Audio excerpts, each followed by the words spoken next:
Well, thank you all for coming. Ravi, thank you so much for the introduction, and I have to say thank you to my friend Anita for joining us today out here. We said the topic for today is looking at how one writes narrative non-fiction, and in particular popular science. So science that is meant for the lay reader. And I started thinking about this in the context of 3 books, all of which are basically different aspects of science for the layperson. And finally I settled on talking about my first book, which actually lends itself more to a presentation like this. And the first 2 books, I'll just give you a very, very brief intro to the books and then shift to talking.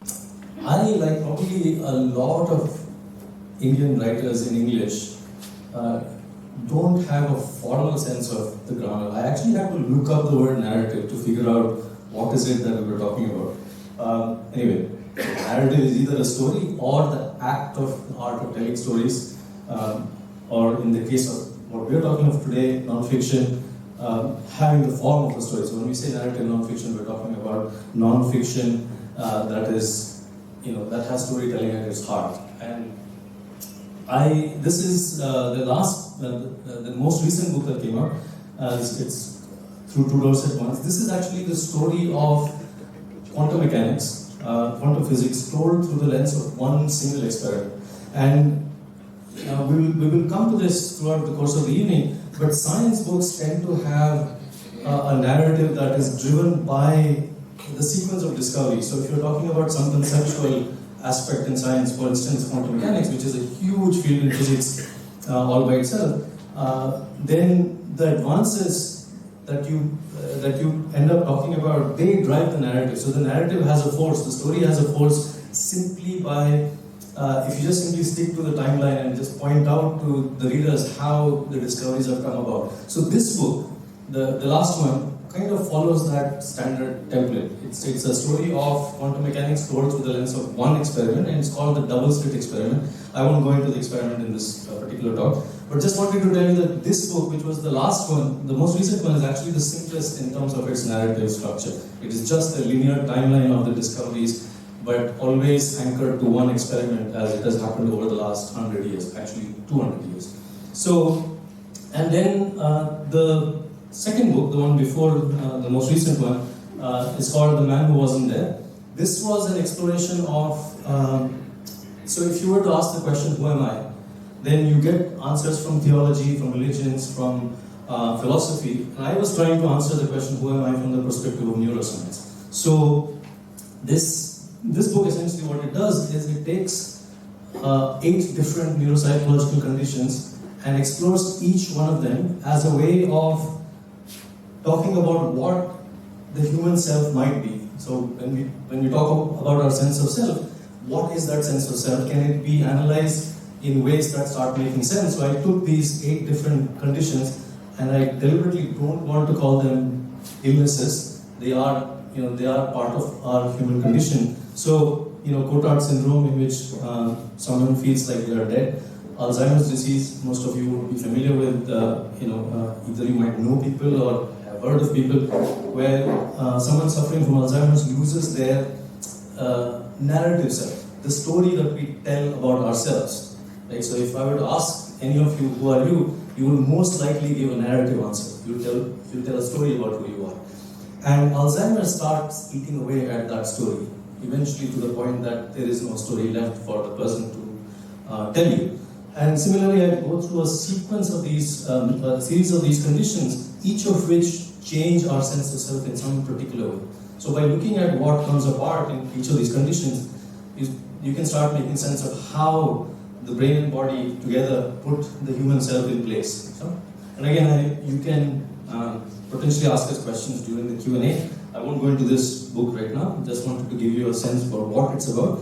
But here the narrative, the idea of telling stories changed compared to the previous one I just told you. The previous one was just a linear narrative, a timeline of events that happened in quantum physics. Here, each chapter is its own narrative because each chapter is dealing with a particular condition. So you're telling stories about people, so I interviewed a lot of people and doctors and philosophers and neuroscientists. So for instance, if one were to take a chapter on schizophrenia, it has stories of 3 different people in that one chapter. But then there's also the story of schizophrenia itself, how we came to understand schizophrenia. And then there's a larger story being told throughout the course of the book, which is the notion of the human self. How does schizophrenia fit into our understanding of what the self might be, and things like that. So here the structure was more complicated than the previous one. Right? So when we're talking of narrative non-fiction, you're trying to figure out how do you tell stories that appeal to a large audience, and this was one way of getting into this rather thorny topic. So, but today I want to get stuck into this first book. This was called The Edge of Physics. And this book came about because I wanted to travel to a whole bunch of extreme places on Earth where there were physics experiments going on. There were telescopes, instruments, detectors, all sorts of things. And the idea was to travel to these places and tell a story of what's happening in cosmology and astroparticle physics through the lens of a traveler. So as a traveler visiting these various places, and essentially, so again, we'll come to that about how the book is structured, which is partly what we want to get across in this talk. So let me start by just showing you some images. I won't spend too much time on each of these journeys because each journey was, for me personally, amazingly fascinating, so I can end up talking endlessly, so I have to watch myself now. So the first trip I made for this book was to a place called the Atacama Desert in Chile. And to see something called the Very Large Telescope. And it's amazing, this is a joke I keep making and it doesn't get old, but astronomers, they look at the night skies and they have these amazing bits of work that they're doing, but when it comes to naming their telescopes, they'll call something the Very Large Telescope, right? And this is the Very Large Telescope. There are 4 8-meter class telescopes up on that mountaintop. This is the Atacama Desert in Chile. The reason it's built there is because of certain atmospheric conditions that are very, very suitable for astronomy. Partly because it's dry, there's very, very little water vapor in the air, and water vapor is a terrible, terrible thing for astronomy. And also the fact that these are mountain tops at about 7,000, 8,000 feet, so you're basically above all the turbulent layers of Earth's atmosphere, which is again very good. If you put a telescope at sea level, it's very bad for observation, but the moment you get above all of the dense layers of Earth's atmosphere, you're starting to look up through much less dense atmosphere and also much clearer skies. So again, so I was there to see this place, and I should mention that this particular photograph and the next one are not mine. This was the first trip I took, and I really was not prepared for how beautiful these places were going to be. I took a dinky little Panasonic point and shoot. This was in 2005, and very soon after I realized I had to buy myself a much better camera. So these 2 pictures are from copyright of the European Southern Observatory. So, but anyway, this trip was essentially to try and understand how these telescopes were used to make a very, very stupendous discovery about the universe. So you might all know, if you follow astronomy, that the universe is expanding. And but in the late 90s, what astronomers discovered is that not only is the universe expanding, but in the last 5 billion years of its existence, this expansion rate has started accelerating. So the universe is splitting apart, so to say, and these telescopes were at the heart of making those discoveries. So from here, I went to Lake Baikal. I might spend a little bit more time talking about this particular place because it's very close to my heart, but also these are Russian scientists, and there's something about the way Russians do science that is just fabulous for storytelling. So since as a journalist, as a storyteller, you're looking for ways in which science can come alive, and this was one such place. So I went to see a telescope that was underwater. Now this itself might seem really weird. How can a telescope be underwater? I'll just show you. So this was my first view of Lake Baikal. Lake Baikal, for those of you who don't know much about it, is an extraordinary lake. It's about 650 kilometers long. It's about 80 kilometers at its widest, and on average about 40 to 50 kilometers wide. It holds 20% of the world's unfrozen fresh water in one lake. Right? It's about 1.7 kilometers deep on average. It's just this fabulous lake. And when I wanted to visit it and I was talking to the scientists, they said, oh, you're welcome to visit it, but you have to come in winter. And this is Siberia. So this is the only part of the lake near a town called Listvyanka, which was unfrozen because it was shallow. The rest of the lake looked like that. It is basically the entire 600 odd kilometers of the lake is frozen solid in, or the surface is frozen, but there's about a meter thick ice. There's about a meter thick ice on which you have to drive. So as soon as when I made plans to go to see this telescope, I thought that I'll get some time to get used to the place and then, stay for some time on the shore and then get used to it and then go and see where the telescope is. It turns out that you can't even get to this place without actually driving on the ice. So, the Russians, they were very kind to host me there, but I flew in from London to Moscow and then from there to Irkutsk, and then after a 2-hour drive we reached the shore, and then after that it was about a 40-kilometer ride on the ice, right? And at 10 in the morning, these 3 jeeps with Russian scientists, they stopped. This one of my favorite stories in the book is at 10 in the morning, the whole convoy stops and they bring out bottles of vodka, and each one of them is having 3 shots at least, and they're driving on it. Just imagine this scenario for someone who has never been on a lake like this, right? You are driving on a lake with cracks through which you can fall into freezing water. There's 1.7 kilometers of water below you. There are cracks all over the place, and they're driving on that ice, and 10 in the morning, they all stop to have vodka, right? Including the driver. Thankfully, there's no traffic, so it's not like you're going to hit anyone, but still, I was petrified. I think I had 1 shot and ate a lot of bread and pickled cucumber to, avoid any. I was also jet lagged. So, anyway, this is the scene from the shore station. I don't know how clearly you can see the pictures. If you want the light to be turned off, yeah, it's clear. Yes. So those line of dots that's the ice station. That's where the scientists are working. This lake is about 40 kilometers across, and those mountains they're on the far side, and you can see how big they are. So I was there to see essentially what these scientists were doing, and they were essentially, so they were looking for these subatomic particles called neutrinos. Neutrinos are particles that come from outer space. Actually, they are produced in all sorts of physical processes, including in nuclear reactors. The sun is spewing out these neutrinos. Like if you just put out your hand right now, about 1 trillion neutrinos will go through your hand every second. That's how many neutrinos are coming out from the sun, right? Just each one of you, if you put out a hand, about 1 trillion neutrinos will go through. I might have got the number wrong by an order of magnitude, but you get the idea. It's huge. So these people were looking for neutrinos coming from outer space. So the only neutrinos until then that had been detected from outer space were from a supernova that had exploded in 1987, or at least when we detected it in 1987. And neutrinos, one of the amazing things about neutrinos is when these particles hit water, they generate a flash of blue light. And it's very, very hard to detect neutrinos. The reason you can put out your hand and have 1 trillion neutrinos pass through with nothing happening to you is because these particles don't interact with your hand at all. They essentially don't see it. They'll slip right through. And so how do you catch something that is so elusive?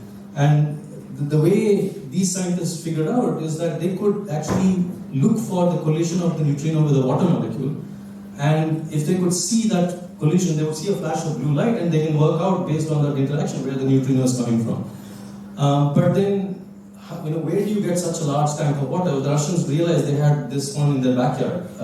This giant lake with absolutely clear water.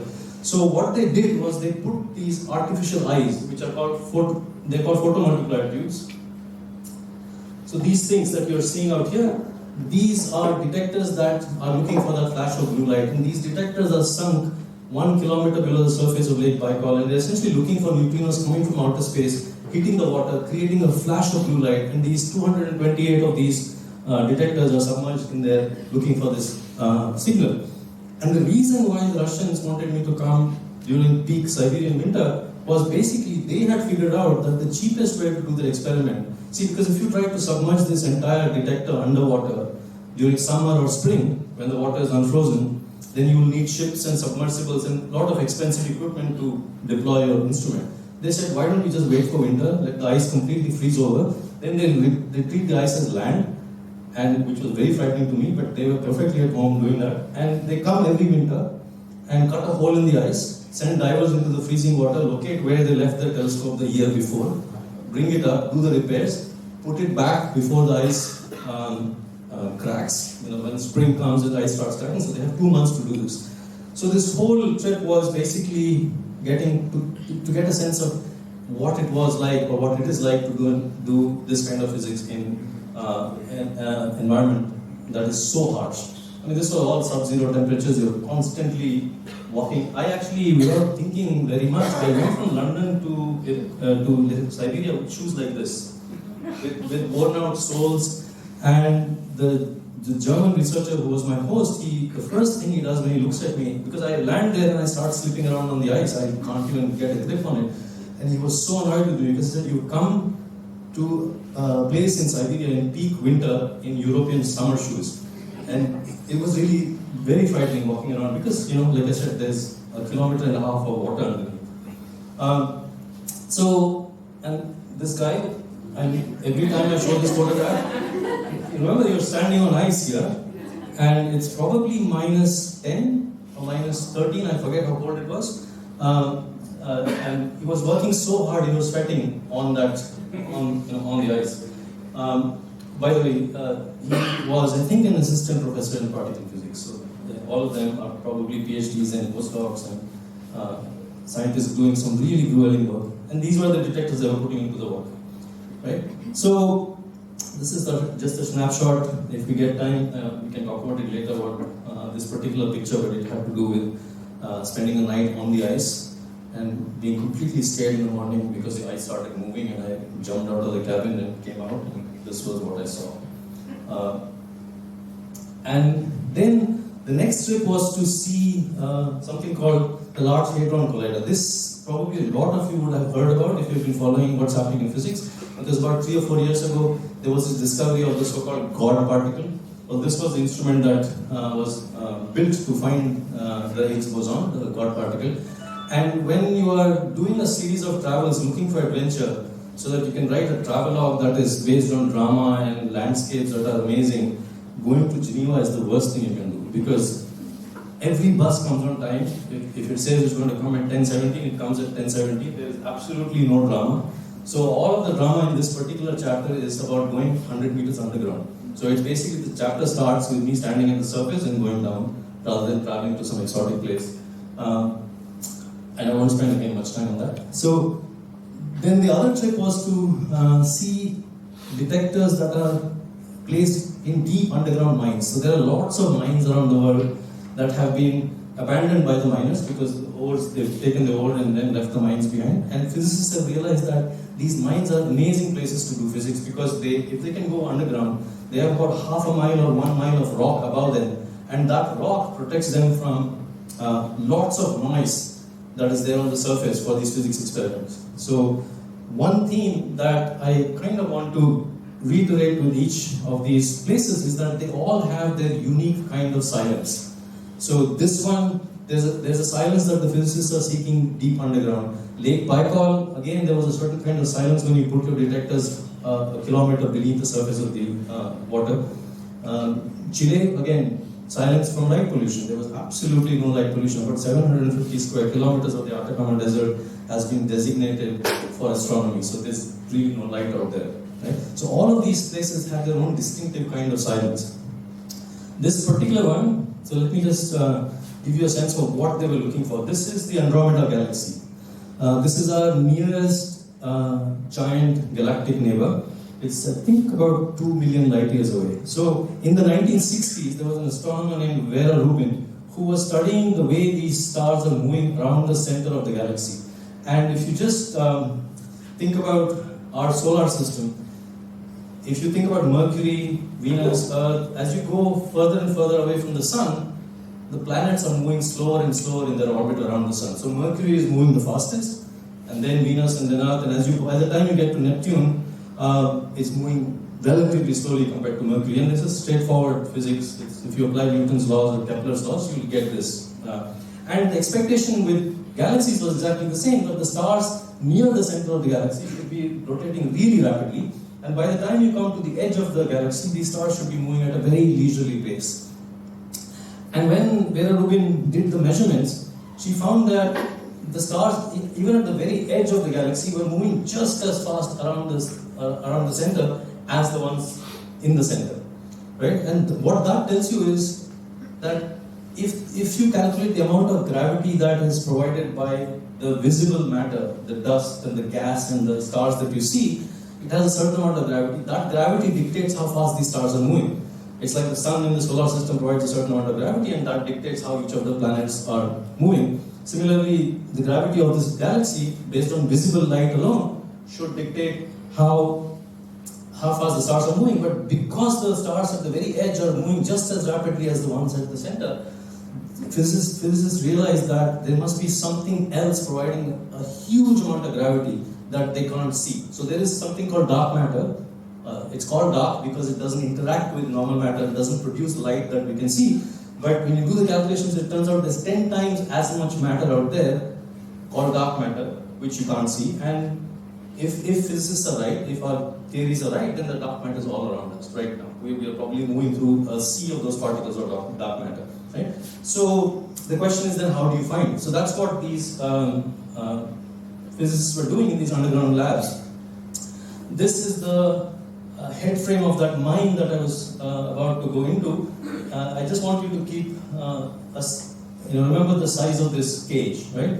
That's about, I think, about 10 feet high, and it's just 4 feet by 4 feet in terms of footprint. It takes 3 minutes to go down into the mine to half a mile underground, and when you reach the bottom, you see this sign, 2,341 feet below the surface, that's half a mile. And then, if you were to turn left at this point, you would see this tunnel. This tunnel goes into the mountain. This is the tunnel that the miners would have dug at some point, when they were doing the mining, when they were getting out the iron ore. And this tunnel goes 3/4 of a mile into the mountain. I have to apologize for moving my mic so much. And if you go through this drift tunnel, you'll end up in a cavern, huge empty cavern that has been basically left behind by the miners. All the iron ore is gone. And our guide, he switched off all the lights. There are lights today, but he switched off the lights just to show us what kind of light the miners should have been working with. So they were working with candlelight in the late 1800s, right? And at most a little bit more after that, but they started with this kind of light, right? And then you come back to the tunnel, you come back to the lift or the elevator, and you're at that sign again. Now, if you were to turn right at this point, you will see this, right? And the contrast is staggering. This is the physics laboratory, right? And there are tens of thousands of tons of equipment out there. This cavern is about 40 meters across, 50 meters high, or I forget, 100, 200 meters deep. All of this has been excavated by a front-loading excavator that was brought down in pieces in that cage, assembled underground. Then the excavation was started. All of that stuff was taken out. And then every bit of the equipment has come down in pieces and been assembled underground. Right? So there are 2 such caverns, and inside one of these caverns was the experiment that I had wanted to see. It was called cryogenic dark matter search. I can't show you pictures of the experiment because the experiment was completely shielded. The idea was to shield the experiment from all possible sources of noise. So you shield the experiment so that it cannot detect anything. And then it's designed to detect dark matter. So now that you can design something that sees nothing, then if it does see something, the conclusion will be that, it has seen dark matter, which unfortunately so far none of these experiments have managed to see anything. The work continues. And then the next trip was to Mauna Kea to see these 2 telescopes. They're called the Keck twins. At the time they were the largest telescopes of their kind, 10-meter class telescopes. And one of the things I wanted to point out to you here is that the reason why these telescopes are here in Mauna Kea is about 14,000 feet high. So again, mountain tops are great for telescopes. But there's a particular climatic phenomenon that happens here. You see the clouds. The clouds are all below the summit of the mountain. And that's because there's an inversion layer that gets created around Hawaii, and the clouds get pulled down closer to the sea surface. And consequently, if you have a telescope on a mountain top and it's looking up, it's essentially not encountering any clouds. And a similar thing happens in Chile. So that's why these places are special, and that's why they bring about their own kind of silence. Then I went to see a place in South Africa called the Karoo, which is the region just south of the Kalahari Desert. And this was an odd trip to make because there was nothing there. I was just there to see empty land. And the reason why I went there was this land was in contention for being the place that would host the largest radio telescope ever built. So there is and they are going to build it now. The construction has started. When I was there, this place was competing with Australia, and eventually the telescope got split. Australia got half, and South Africa got half. So this place is this exact piece of land, which belonged to some farmer that they had bought it off, is where the core of the telescope will be. It's called a square kilometer array, and the square kilometer refers to the collecting area of the dishes that make up the telescope. So there are going to be some 3,000 antennas spread all over, most of it here, 2,000 of them will be here, and then they will be spread across Africa. So again, not much to show you here. That was just the most memorable place. Well, they were all memorable in their own ways, but this was particularly crazy, was Antarctica. So this was the first sight of Antarctica from the plane. These are the ice floes in the Antarctic Ocean right outside the continent. And once you land there, again you land on the ice, which is frightening in itself. So this is McMurdo Sound. It's completely frozen sea. Those are the Transantarctic Mountains, and the photograph is being taken from McMurdo, which is the American base for their science and exploration. Various countries have their bases there, and a lot of them are near McMurdo. And I was there to see experiments that involved launching these massive instruments up into to the edge of the upper atmosphere. So this is an instrument that weighs about 2 tons, and imagine sending this up into the upper atmosphere to an altitude of about 40 kilometers. So you can imagine the size of the balloon that is required to take this thing all the way to the top. And the reason why the South Pole is important for carrying out these balloon experiments is, remember I told you that the Earth's atmosphere is a bad thing for astronomy. The less you have to contend with Earth's atmosphere, the better for your telescope. And one really good way of not contending with the Earth's atmosphere is to just go out completely. So satellites are the best way to do astronomy, but they're also very expensive. So physicists have figured out that if they can send their instrument or telescope to the edge of Earth's atmosphere somehow and then bring it back down, they have accomplished the same thing but at a much, much lower cost. And this thing has to be launched now to an altitude of about 40 kilometers. So how do you do it? And the way they would do it is by basically having a balloon that you can see here. The balloon starts here and the fabric continues all the way up until here. Here is connected to a parachute. The parachute goes up like that, and that's the tiny little thing that I was just showing you earlier. Or rather, this tiny little thing is the 2-ton thing that I was showing you earlier. That's 2 tons in weight. It's connected to a parachute and then a balloon that is being filled up with helium. And this thing from the tip of the experiment to the top of the balloon is 1,000 feet. So it's a huge, massive, massive thing. And by now I had a good camera. So this is, I'm happy to say, my own picture. This is the balloon being filled up with helium. And I think we have, can we have the video? Yeah. I'll just show you there were some filmmakers out there who were filming this process, and they kindly shared a clip with me. Okay, release the balloon, release the balloon, release the balloon.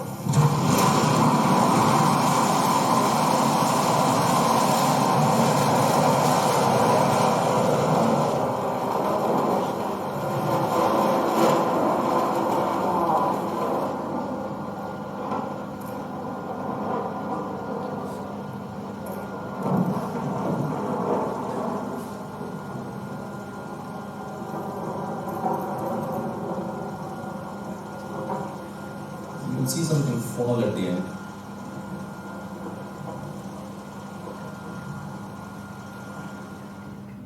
You saw something fall? Yeah. That was the thing that was tying the balloon up when they were filling the helium. So when you're filling helium at sea level in Antarctica, it is so cold that the helium doesn't expand to the full volume of the balloon. And as the balloon starts floating up, the tie is removed and the balloon starts expanding. And by the time it reaches its cruising altitude of 40 kilometers, the balloon is 400 feet across. You can see it from the ground. It looks like half a full moon out there. It's massive. And the idea is to send this balloon up, and the balloon just goes around and around the South Pole collecting data. The experiment is collecting data, and then they detonate the explosive, detach the balloon from the parachute, and the parachute with the payload comes down, and then they collect the data and restart the experiment. Right? So it was an amazing thing to observe. And again, this is being done on, so this ice that you're seeing, this is actually 150 feet thick ice. It's called the Ross Ice Shelf.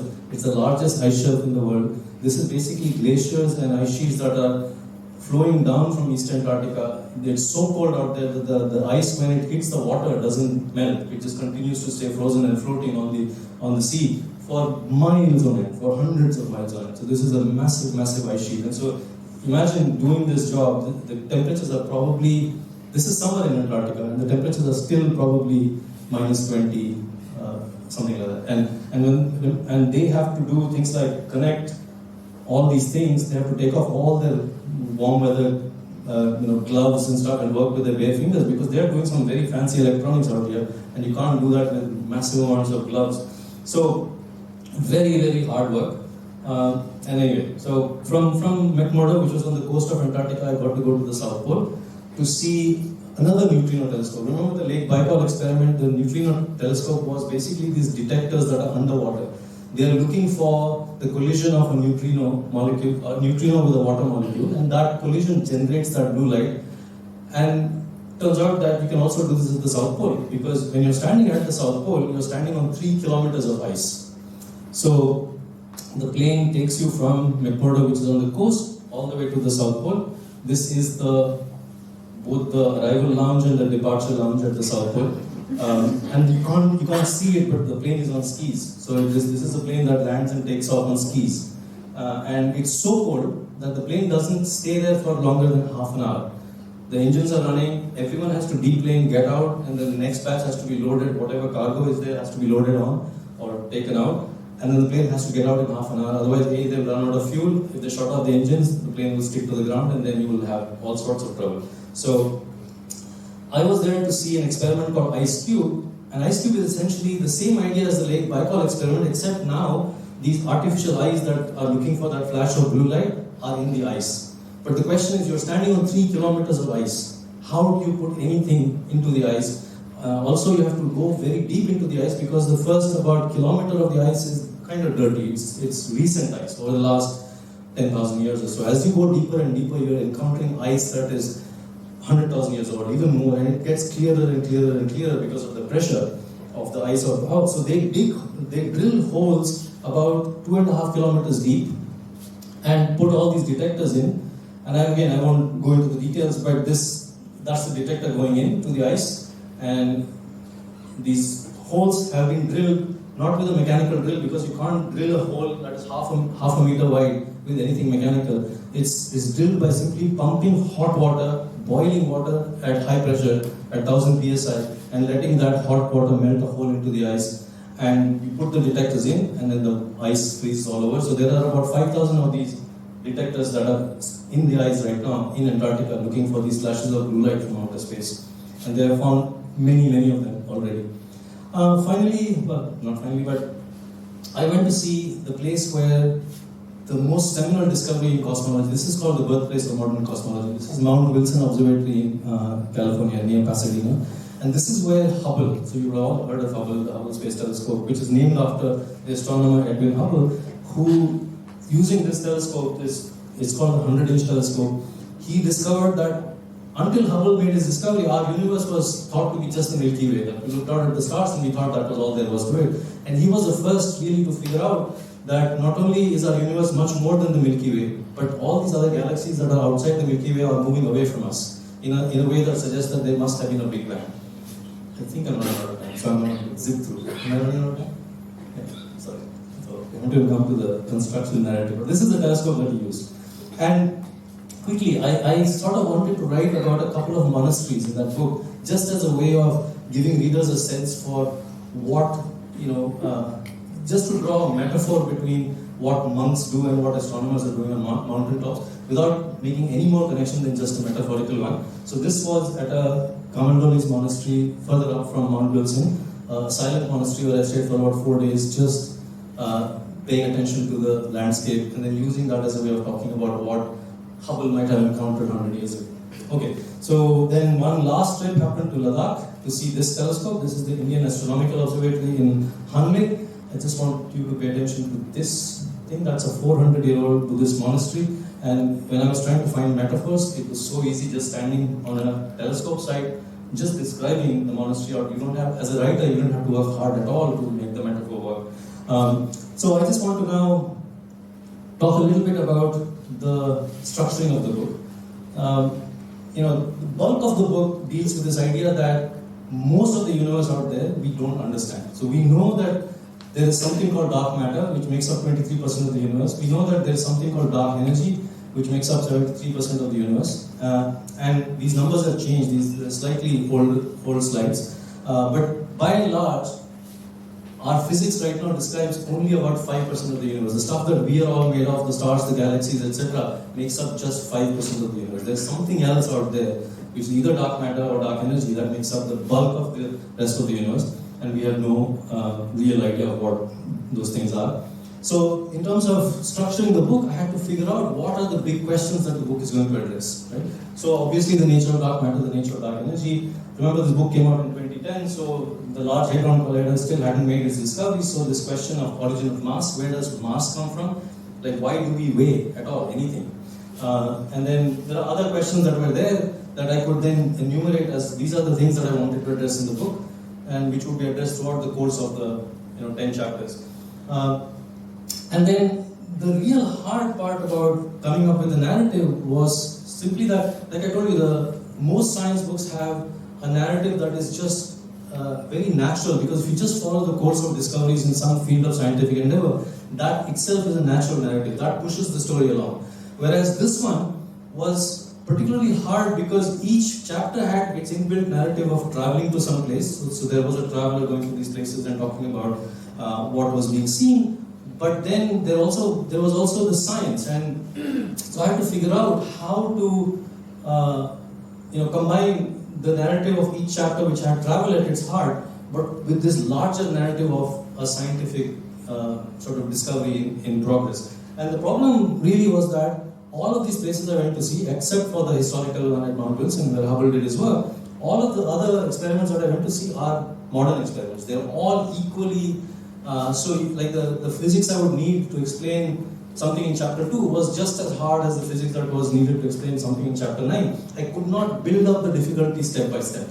Whereas in linear narratives where you're just following scientific discovery, you can go step by step. So by the time the reader comes to chapter 9, they have built up a body of knowledge slowly. Whereas here I did not have the luxury of saying, let me build up that. In chapter 2, you had to dive into the science just as much as you had to do in chapter 9. So that proved to be quite a challenge.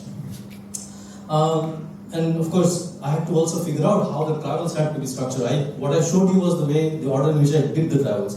Then you have to figure out how, in the book, the travels come in a different order because they have to come in the order that makes sense for the physics. So it didn't matter when I traveled. I traveled, when the Russians said come, I went, and my travel was very contingent upon when I could go. But the book's narrative had a different purpose.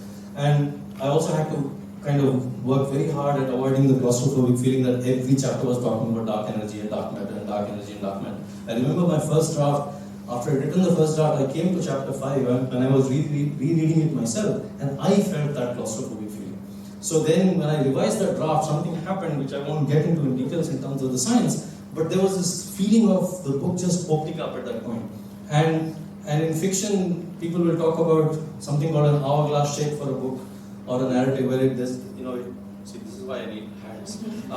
So imagine an hourglass. So the story is kind of starts off with the wide point of the hourglass and starts constricting, and then suddenly it opens up again, and that's kind of what happened for the second draft. And I could feel that release myself when I was writing it, and it was a huge thing. And then you have to work at structuring the individual chapters, how are you going to tell the story, because even when you start telling the story of a travel to Lake Baikal, you have to figure out where do you start the narrative. Like, you can't just say, oh, I sat in a plane in London and went to Moscow, and that doesn't work. So you have to figure out how to plot your the sequence of things that you're going to talk about. So in the case of Lake Baikal, it starts about 2 or 3 days into the trip when I was scared witless by this driver. We had gone off to see a museum, and he takes a wrong turn somewhere He's Russian, doesn't speak a word of English. I don't speak a word of Russian except Do Svidaniya, which is like. And we are basically, the sun is going down. I know we are on this frozen lake. He's not afraid. I'm petrified.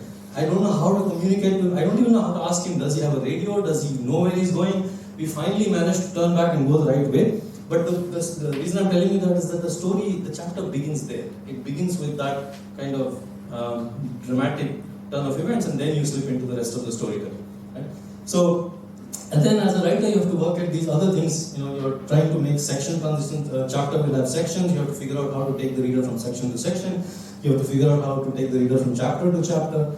And you have to figure out how to open chapters, because they all have to open in ways like just what I told you right now about Lake Baikal. You have to figure out how you're going to grab the interest of the reader right from the very beginning. And so I'll just share with you a few things. So this is the monastery I was telling you in California. It was a silent monastery. And the chapter starts with the visit to Mount Wilson. It's basically talking about the history of cosmology. And then I need to transition to a section on talking about the monastery. And so the question is, how do you now make the reader change their perspective? So far they've been reading about the physics, and suddenly you want to tell them something completely different. So you spend a little bit of time in the opening paragraph laying the ground for a transition to something else, and this is how it begins. So the greater Los Angeles area, which Mount Wilson overlooks, is hardly the quiet, unpopulated, unpolluted region that Hale once found so appealing. However, there is a section of California's coastline that still remains pristine, providing a glimpse of what Hale might have encountered. These are the forested slopes of the rugged Santa Lucia Mountains, about halfway between Pasadena and San Francisco. Amid these slopes is the Camaldolese Monastery, where solitude and silence are a way of life, much as Hale desired for his astronomers. So this is the transition paragraph. It allows the reader now to sink into something else, and then you spend 2 or 3 pages talking about the monastery. And so that was just an example of a transition. Chapter openings. You have to also figure out evocative ways of talking. This is a book that has travel and landscape at its heart. So a lot of the chapter openings have to do with the land. And this is an example of how the chapter on the South African telescope opens. Just south of the Kalahari Desert is a region of South Africa where no physical feature proclaims its past too grandly. You have to be a geologist to look beyond the unrelenting barrenness. This is a land so arid that sheep farmers need hectares of grazing land for a single animal. The Khoisan people of southern Africa call it the Karoo, the land of thirst. A few 100 million years ago, it was anything but. The shards of shale underfoot speak to a time when this land was at the heart of the supercontinent Gondwana, much of which was covered by a vast ice sheet. And then you start talking about, you eventually come to the physics and the telescope, etc. But this was how the chapter began.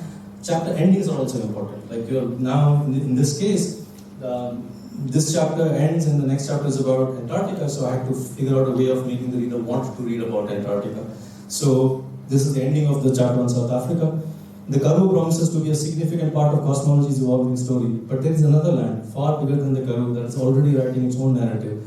About 50 million years after Africa split off and drifted northward from Gondwana, another bit drifted south and ended up at the bottom of the world, a land more pristine than the Karoo. Antarctica is fast becoming our most sought-after window on the cosmos, though it remains as dangerous for the untrained traveler as when humans first started exploring it a century ago. It was with great anticipation that I set off for the frozen continent, cosmology's biggest and boldest bet yet. So, again, this is a way of generating some interest for the reader to want to turn the page. And essentially, as writers, that's pretty much what we're concerned about. That if you make them read one sentence, make sure they read the next sentence. If they read one paragraph, you make sure they read the next paragraph. If they read a chapter, you make sure they read the next chapter. All of these are tricks of the trade, trying to figure out how they keep turning pages. And Anita will talk about, I hope, a crime series where it's basically, that's what a page turner means. You're making them turn pages, right? So this is Antarctica. Talking about chapter openings, I really struggled with opening the chapter on Antarctica because nothing about that landscape was familiar to me. I could not access anything that I knew about landscapes in order to convey what I was seeing to the average reader. And it turned out that just acknowledging that I was unable to say anything about the landscape was a great way to begin. So this is how the chapter on Antarctica begins. Before I set out for Antarctica, I kept hearing expressions like, see you on the ice, and so how long will you be on the ice? The ice, I realized, was an insider's term, a tacit acknowledgement of our inability to describe Antarctica in anything but the most mundane language. Francis Puford claims in the introduction to his anthology of writings about the frozen frontier, nowhere else on earth is it so clear that a place has an integrity apart from what we might say about it. Nowhere are words so obviously ineffectual a response to what just massively exists, whole and complete, and in no real need of translation. So this was my way into the story by saying, look, I have no way to tell you what this land is like, and that was just a trick. It was, you have to eventually describe it, but this was a way to get into the storytelling. This is the 100-inch telescope. Now, this was something that was used 100 years ago. There's no way for me to figure out what it means to use this telescope. So you rely on words of historians who have already talked about this. And in the so I won't read this out, but basically, a bit of writing that some historian had done about what it was like to use this telescope in the 1900s. So that's I picked that out from some book on the history of the place. Sometimes you encounter, as a journalist, as a reporter, as a non-fiction writer, you encounter people who speak very, very eloquently, and it's in your best interest to just quote them directly. And this is one such case where, again, describing Antarctica, if you've just been there once for a few weeks, it's really hard. There's something incredibly difficult about that place to get your head around. And I ended up actually quoting in many places, people like this guy, NASA glaciologist Robert Pinch-Chandler, spoke of the absolute stillness he felt in Antarctica, the absence of anything familiar. You're there in the middle of nature, and nature is expressed in very simple, impressive, and intensive terms. You can't ignore the temperature because it is cold. When the wind blows, you can't ignore the wind because it dominates your awareness. And the surface that you're standing on and walking across and living on, that's all there is. It's omnipresent and it's overwhelming. There is no other distraction. I feel I can't avoid the issue of our place in nature and our uniqueness and smallness. If I remember right, one of the chapters on Antarctica ends with this quote. So, as a writer, you're looking for others, especially as a non-fiction journalist. As a journalist writing non-fiction, you're looking for people who can speak like this. If they speak like this, then just might as well quote them directly. Sometimes you're looking for ways to bring alive descriptions. This is the very large telescope that I told you in the very first slide. And I was trying to describe how dry this land is. There is, this place hasn't seen rain for decades. There's not a blade of grass out there. And so I was writing something about the dryness. And so this is the paragraph. But what delights astronomers about the sky is also what makes the region so hostile to life. Water is an extremely scarce resource, and only recently have the native Indians who lived along the coast started harvesting it, using an ingeniously simple method that they developed with help from scientists. They trap the fog that rolls in from the ocean with large polypropylene nets, causing it to condense, drip into gutters, and flow into cisterns. It's the same trick performed by the coastal redwoods in California, whose numerous branches and dense array of needles are such effective traps that on particularly foggy nights, the water falling on the ground beneath a giant redwood can rival a rainstorm. So when I found this last piece of detail, the writer in me just was basically, this is the kind of research material that you're looking for, to put in, to make the story breathe and come alive. And just to end it with, this is the monastery I was telling you about. And so the whole book ends with, remember I kept saying that all of these places have some kind of silence, different types of silence, but nonetheless some kind of silence. So the book basically ends with reinforcing that theme, and it ends with this paragraph. I became aware of the deep silence. So this is me writing about what I'm observing as I'm standing on the hilltop with the telescope looking at the monastery. I became aware of the deep silence enveloping me. The monks had built their monastery here for a reason. Now the astronomers were taking advantage of the intense quiet to find answers to profound questions. It was abundantly clear, standing in Honle, as it had been in places like the South Pole, Lake Baikal, Paranal, and the Karoo, that the natural calm of these places is what makes them ideal for cosmology. We need to protect them, just as we protect our inner peace as individuals. If we pollute them, we will destroy our best chances of deciphering our own beginnings of understanding ourselves. So so I'll end there, and we will chat and have. I have a question for someone who is a very, very fine writer like Anil. You wonder why. I've also read some of his fiction, and I've always wondered why isn't he writing more fiction, or why isn't he writing fiction. But the most interesting thing for me about Anil's writing is that he talks about science, and he writes about science just as a fiction writer would do. there is absolutely no sense of feeling that you're wading through dark matter or filled and ridden with dark energy, instead of which this is science that is available, accessible, and science that makes you wonder about many things more than what you think are the obvious scientific answers. So the first question that I would have is how do you choose what you want to write about? I think for me it's my curiosity first. So if I am curious about the subject enough to want to dig into it, that's pretty much where I start. So the edge of physics came about because I was just curious about wanting to explore this metaphorical link between what monks are doing and what astronomers are doing, but focusing mostly on the science and just metaphorically writing about this monastery. There was a curiosity about mountain tops, so I just followed my instinct there. The book on the sense of self also comes from a similar place of inquiry, wanting to understand what one can say about the human self. And I still remember when my first book was about to come out, my editor had called and said, "Do you have another idea?" And I talked to her for half an hour about this book I wanted to write on the self. And at the end of it, she says, "You have no idea what you're talking about." Basically what she was saying is you don't have a story to tell. And this is something very crucial with all these books. Not just mine, I can only talk about mine. It's not to say that there are way better books on science that are lovely stories. But the idea is that you have to find a way into the story. So it took me a while to figure out that there was a way to get into the story of the human self by looking at these psychological conditions. And same thing with quantum mechanics. There are so many books on quantum mechanics. I had nothing new to say about quantum physics itself. But there was this one experiment that kept coming back into focus anytime I would write something on quantum physics. It was this thing called the double slit experiment. And I realized that that was the way into the story. Just follow that one experiment. So most books have a protagonist.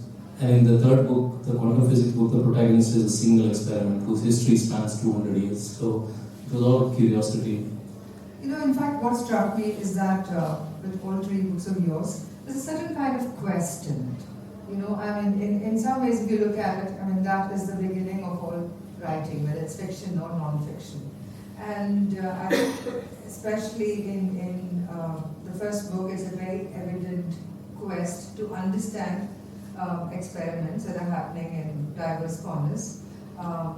In the second one, you see this quest of trying to understand the mind. I'm putting it very, very simply. Right. And the third one, of course, is this trying to understand this experiment spanning over a period of time and how it's been done and what have been the developments and so on. So, do you think that for any science writing or for any writing that has to have a narrative built into it? I'm not just talking of boxes and captions and those kind of things, and diagrams and so on. But basically, if you want to make science not something that overwhelms the reader, then does it have to follow a pattern of a quest?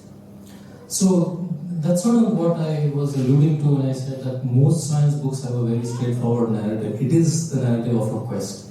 And if it's about a piece of science that has already been done and it's in history, then the answer to that quest is also obvious as you read the whole book. So it starts off by setting up a quest and you're just following the various discoveries that are answering bits and pieces of the puzzle. So by the time, and when you come to the end, you have an answer to the quest that was of concern in that book. And a lot of science books follow that, and they're lovely. All three of my books, unfortunately, there is no resolution at the end. So they're all books that are geared towards bringing the reader to an understanding of what the open questions are. So, with regards to the nature of the human self, I wanted to bring the reader to a point where they could now say, oh, this is what the philosophers are arguing about, this is what the theologians are arguing about. Because if you just pick up a book on philosophy of the self, it's just all over the place, you can't understand anything. So it was a way of just telling stories that brought the readers to a point where now suddenly the questions were obvious. Same thing with quantum mechanics. Quantum mechanics has a whole host of unanswered questions. And I used that one experiment to just point out that, look, all these questions remain. So how much do you think of your time spent as a science journalist has had a key role to play in the kind of subjects you write about? Huge. I mean, I don't think I would have been able to do any of these books without having become a journalist. And so the first book started about 5 years into my journalism career. And I wouldn't even have known how to report, how to do, just go and dig out information. So my training as a journalist is extremely crucial to this whole enterprise. In fact, that's, I think, one of the most obvious things when you read whatever you've written. And I've read the articles in New Scientist. You see how it's written without, patronizing the reader. It's not written in a way where you feel like, okay, I have to have a PhD in whatever, quantum mechanics or neuroscience to understand what I'm reading. At the same time, it's not as if it's, going easy on facts or going kind of lowbrow on information provided. So, how do you draw that fine line, or how do you walk that tightrope? I think by being so there's a editor, a science editor of the Guardian called Tim Radford. He's not the editor anymore, but he had a statement which goes to the heart of this question, which is that he said, never overestimate what the reader knows. So be prepared to explain, but never underestimate the reader's intelligence. So don't talk down to the reader. So, and I think it happens over the course of revising your drafts. But I think it's also the writers who succeed in doing this. I think they tend to think of the readers like that. You can't think of yourself as someone with superior knowledge because that will come through in your writing.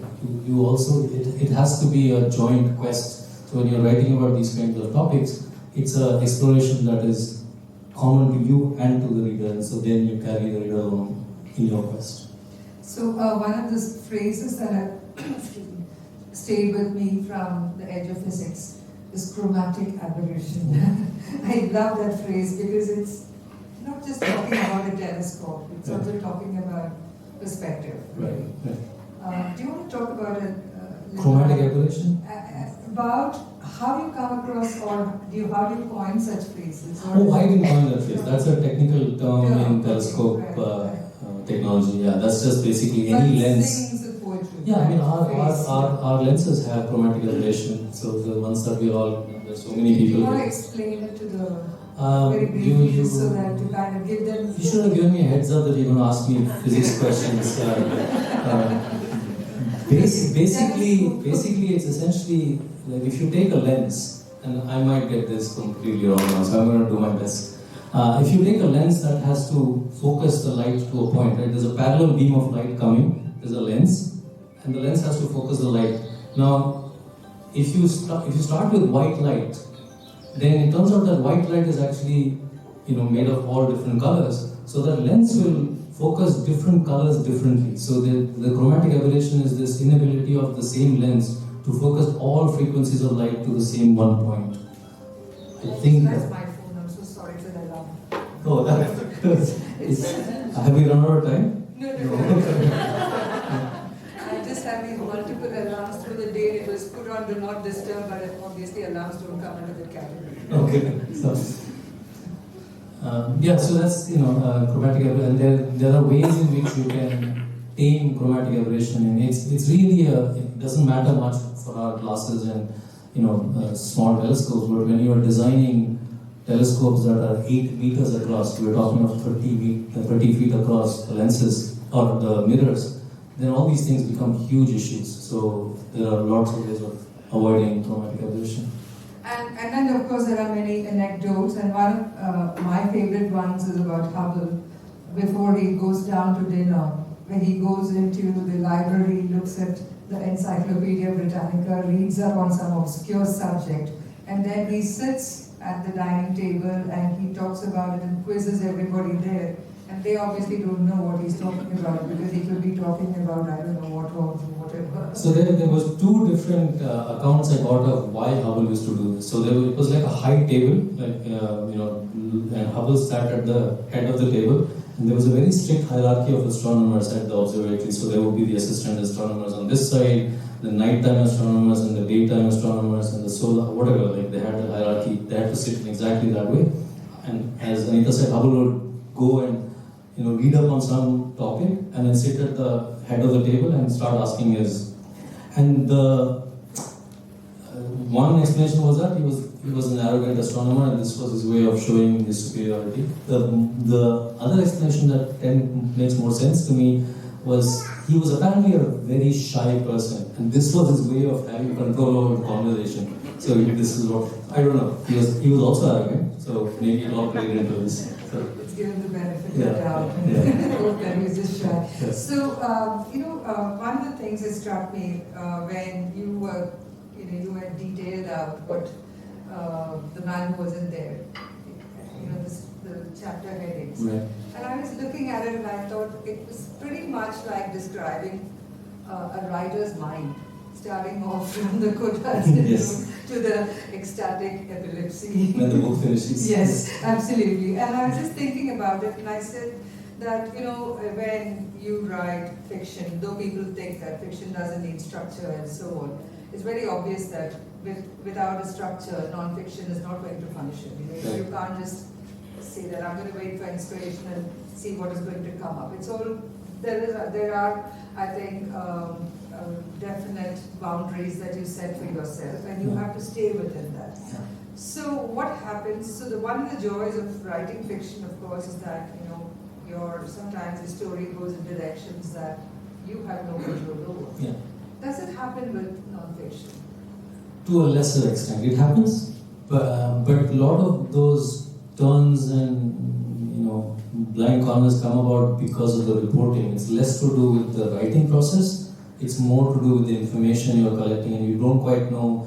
As long as you're being a diligent reporter and just following your nose and just collecting information without knowing how this information is going to end up in the story, and when you sit down with a mass of information, you still don't know how the story is going to go. But somewhere in what you've collected are the waves. So it doesn't go off completely off course. But in fiction, and in fact, this is something I want to ask you about, is that when you hear these things about constructing non-fiction narratives, some of these things are also part of how you work on your crime series. Like you had to do the reporting also. So, but then once you've collected that information, then you have to put your fiction writer's hat on. So can you talk about that process? So I guess to go back to that definition, I think there's a point where you have this depersonalization disorder, pretty much. Let's say you start off with the whole thing, and saying Portal syndrome, where you think I'm dead. And then you come to the second one, which I can't remember, which is Alzheimer's. Alzheimer's.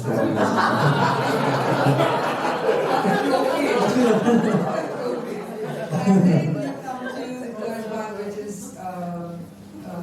body integrity. yeah, so you have disorder. there is this sense of feeling that all that you're witnessing, all that you're seeing, isn't happening to you at one point. But then you sit down and you come into the schizophrenic stage, where you're sitting there and rather than observing it, in some way the fiction writer has to internalize that experience.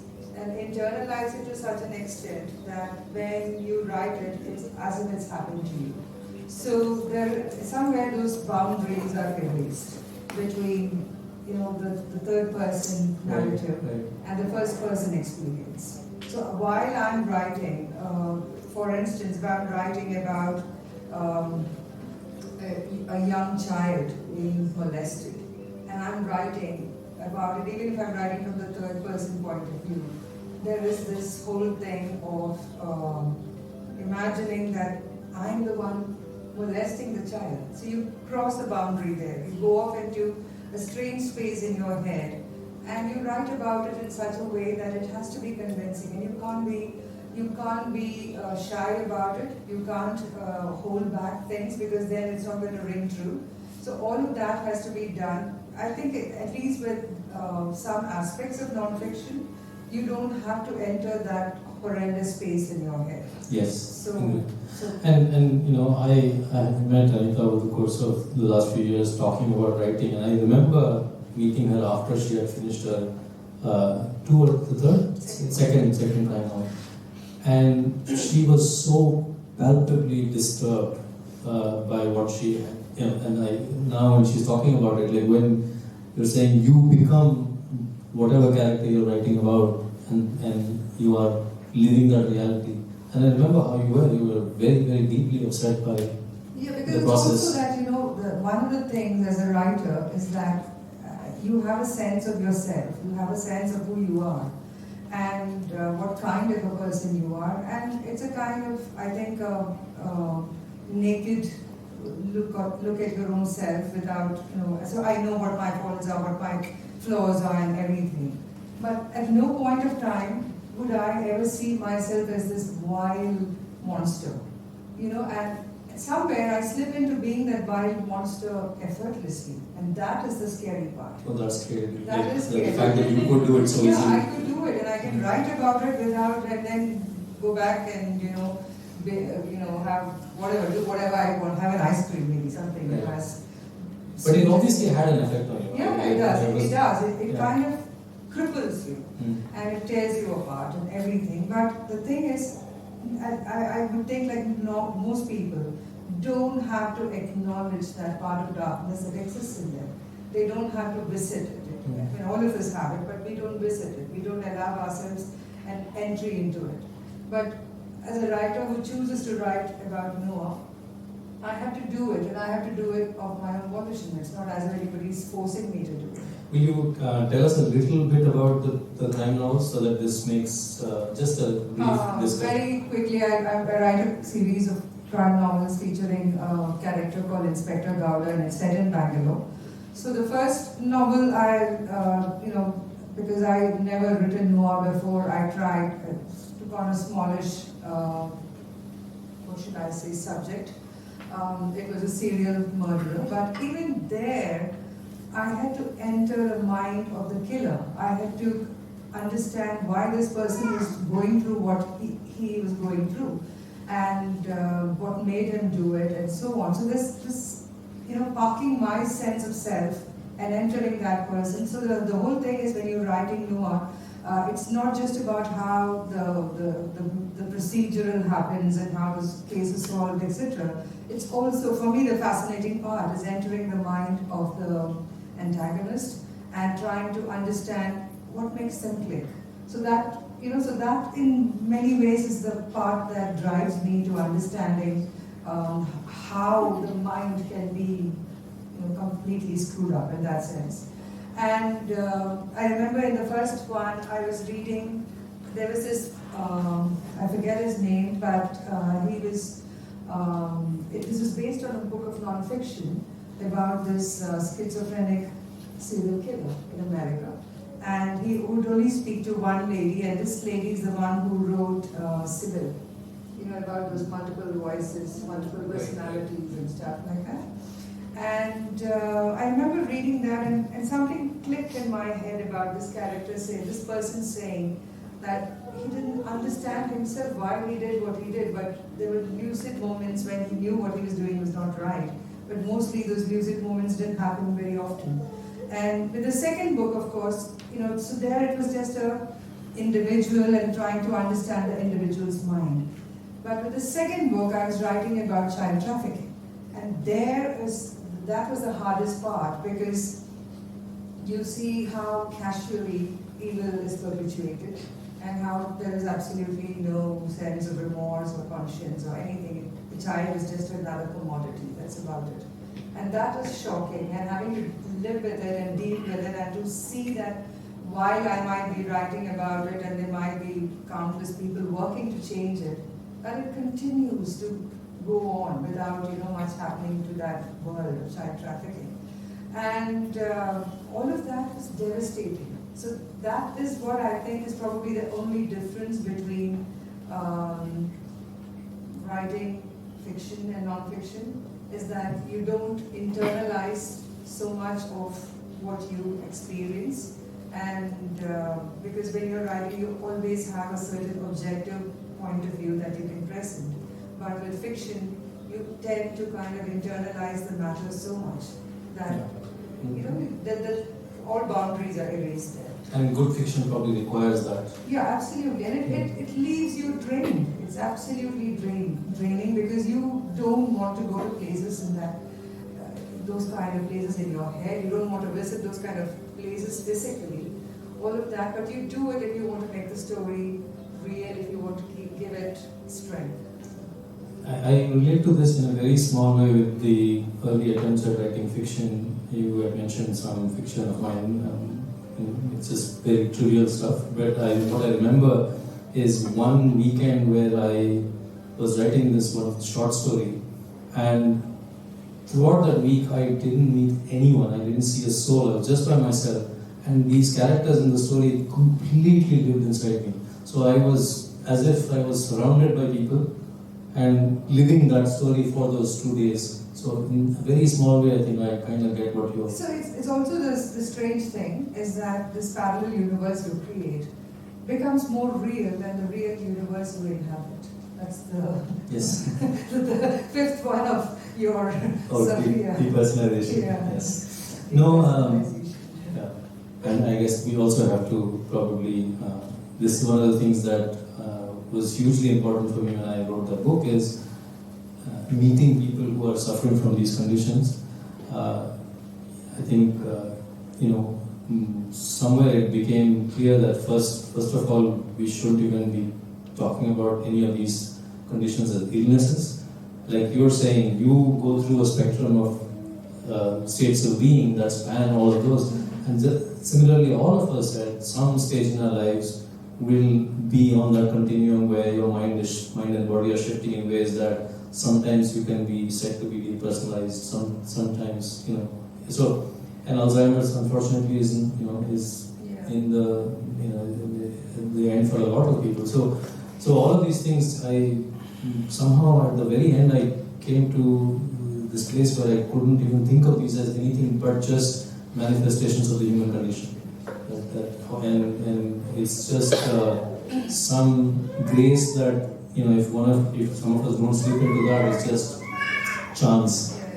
Yeah, I mean, it's like I remember when I was very young and we had a neighbor who was schizophrenic, and I remember someone saying that, it's very easy to just slip across into the other side. You never know when it's going to happen to any one of us. Yes. So that's something that, you kind of think about, and then, I'm sure as a writer, whether you write fiction or non-fiction, there are moments when you have to completely forget that you exist as a person. And even when you're writing non-fiction, for instance, I was reading, in the second book, and you read about some of the characters in there, and you realize that even though you are writing it from, the journalist point of view, at some point you do realize that there is a sense of, I would say this empathy, definitely, but there's also a certain sense of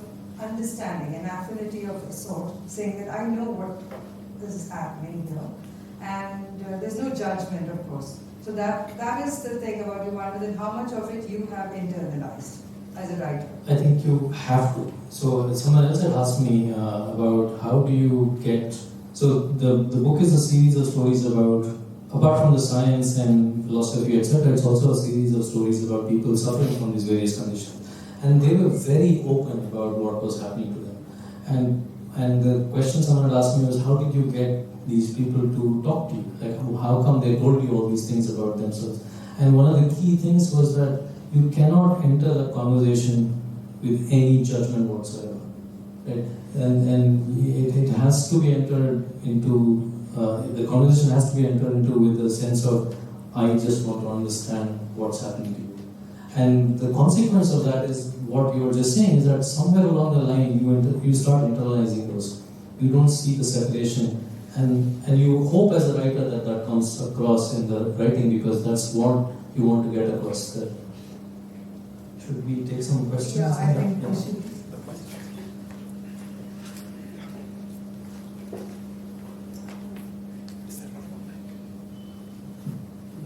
Thank you for a wonderful, taking us on a wonderful cosmic journey through your books and your presentation. My question is about the science itself. Do you have a science background, or do you do some research beforehand, No, or you talk to some scientists? So my background is that of an engineer. I trained as an electrical and computer engineer. But I read a lot of science. But in order to write these books, you have to do the research. So not research in the sense of going into a lab and doing the research, but research as a journalist, as a reporter. So a lot of my time is spent talking to scientists, getting them to explain their work in ways that I can fully understand to the extent possible, that then I can translate into stories and for the lay people. So it's that kind of research. It's not research in the labs, but it's research in trying to understand what the scientists are doing. And over time, your body of knowledge builds up. So what was very hard 15 years ago doesn't feel as hard right now. Yeah, I have one question. Yeah. I have one question for you, Anil. You know the book about the man who wasn't there? Yeah. Because of the work I do, that title sort of hit something in my head. So are you looking at why wasn't it the person who wasn't there?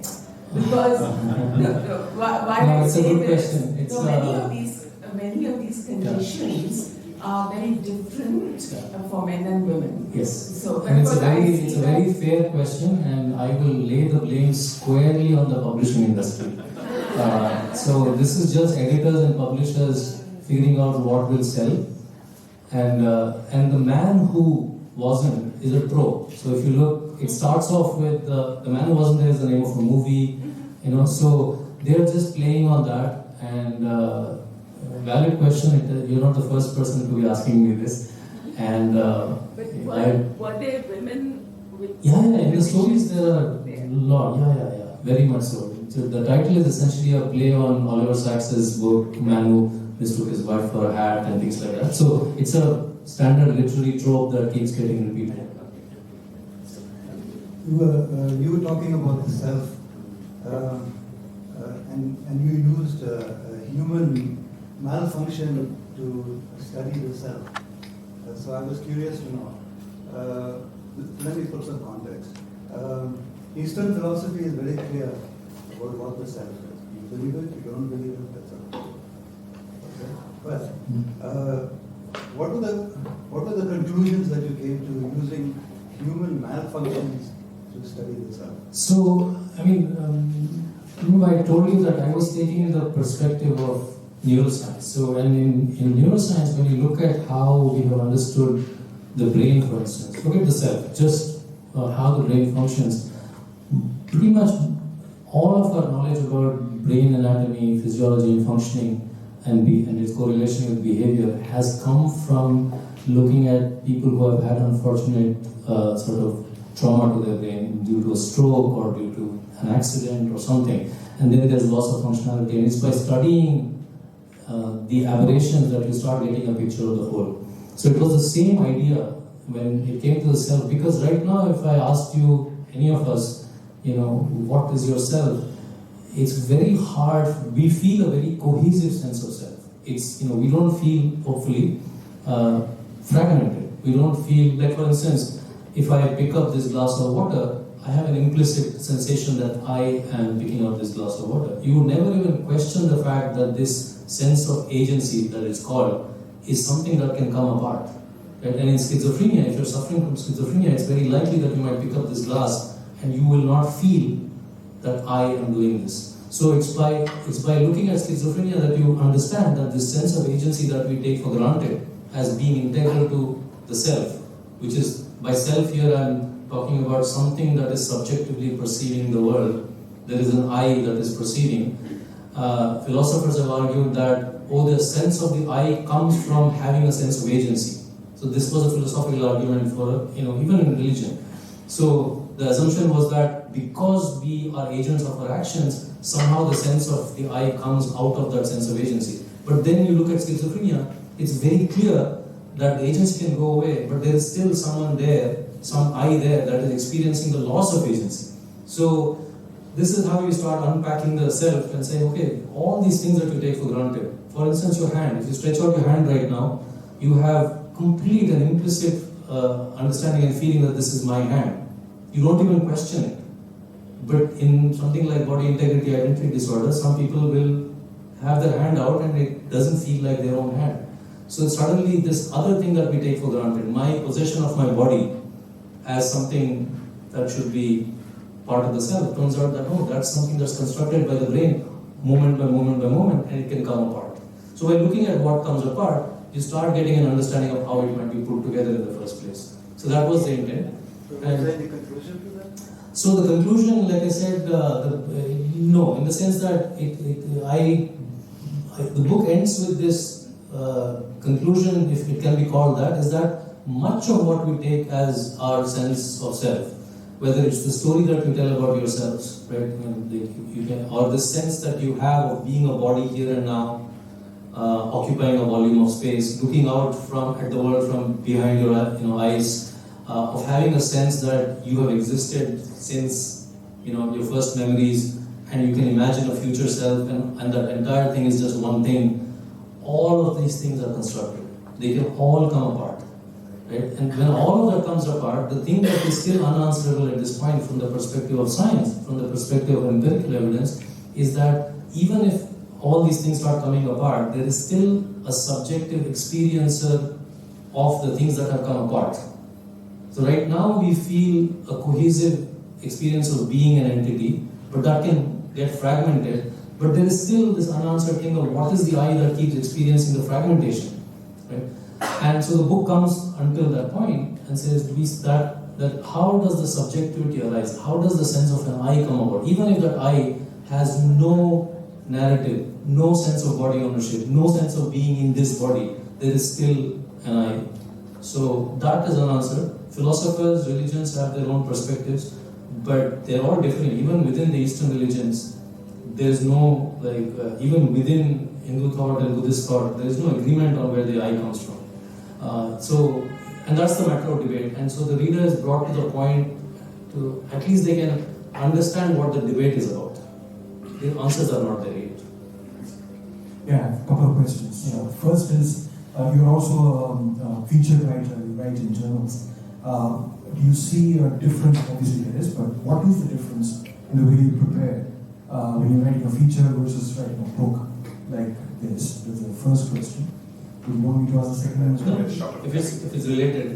Well, the second one, let's get this one. So, it's just when I also teach journalism, and one of the things I teach is how to write news, which is a short piece of writing, like maybe 400 words, 500 words, 1,000 words maximum, and then writing features which can be 2,000 words to 10,000 words long. And so something that is 2,000 words long is not just 400-500 word pieces strung together. Something changes when you have a structure to deal with. Something that is 2,000 words long or 4 pages long, the reader is making an investment, and they are going to sit down and say, I'm going to read this. So you have to work that much harder at keeping their interest over 4 pages.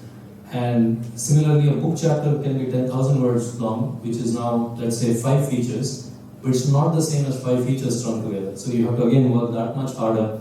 And a book is 10 such chapters strung together. So the complexity doesn't scale linearly, and you have to start worrying about the things that I was telling you about, section transitions, chapter transitions. You have to keep in mind the narrative arc. What is the story that you're telling?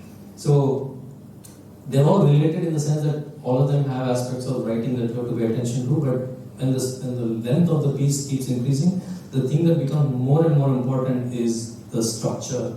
And if the structure has a flaw, and Anita will tell you this, it's more probably important for fiction.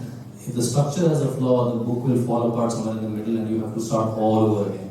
Right? Just one follow-up question on this. And as a writer, particularly of non-fiction, you see yourself more as an entertainer or as an educator? As